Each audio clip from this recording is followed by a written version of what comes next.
Journey Through the Ashes, Book 2, Friends and Enemies, by Diana E. Anderson. The story so far. Just over 6 weeks ago, Cassie Blake drove the 150 or so miles to the nearest airport to pick up a dear friend who was coming to visit. Unfortunately, after Cassie arrived at the airport, she received a text from her friend saying her flight was canceled for some mysterious reason and that the friend would call her later, a call that never came. The friend who was supposed to come visit was Jen Warren, the nurse who cared for Cassie as she went through rehabilitation and learned to walk on her prosthetic leg. Cassie was discharged from the military after being seriously injured when the Humvee in which she was riding was destroyed by an improvised explosive device. Although she was able to walk on her new leg, multiple surgeries left Cassie using an electric wheelchair for mobility while her other leg healed. While Cassie was at the airport waiting for her friend, she and her service dog, Petra, sat in one of the airport restaurants watching the people go by. A fellow traveler, Andy Rittenhouse, sat down with her and the two began chatting. Like Cassie, he had also been in the military as a military policeman.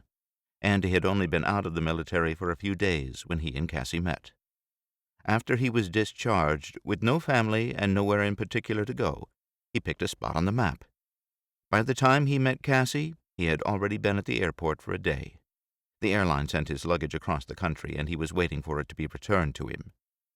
He and Cassie struck up a conversation, and they immediately found they had a lot in common. As they were getting ready to leave the airport, Andy to begin his adventure and Cassie to head home, the power went off suddenly, as an electromagnetic pulse, EMP, was unleashed on the United States. Cassie's electric wheelchair caught fire, cell phones died, and car engines would not start. When an airplane struck the other end of the terminal, Cassie and Andy decided to travel together to get to Cassie's ranch. They improvised using an airport porter's cart to carry their belongings and began the long trek home. Along the way, they found 3 children, Benji, Timmy, and Lizzie, whose mother had been badly beaten and raped.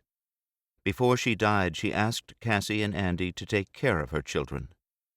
The 5 then made the perilous journey to Cassie's ranch. During the 6 weeks they traveled together, Andy and Cassie discovered they had fallen in love.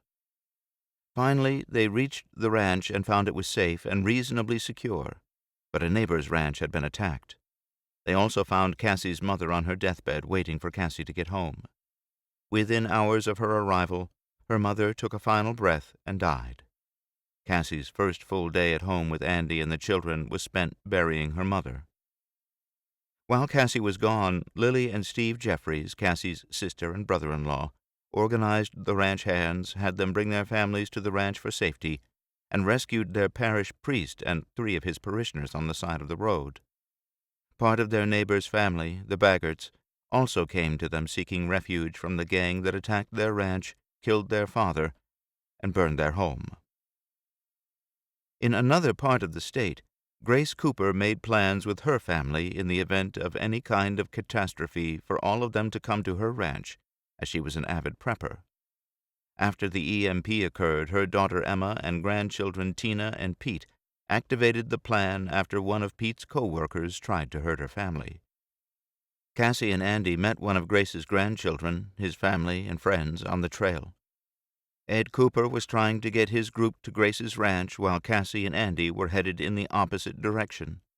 It was a chance meeting that would be very beneficial to both groups in the long run.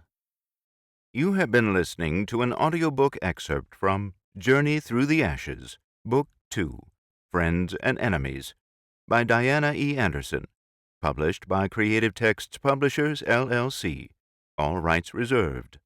Visit our Creative Texts website at www.creativetexts.com to check out all of the other great authors and titles available from the Creative Texts catalog.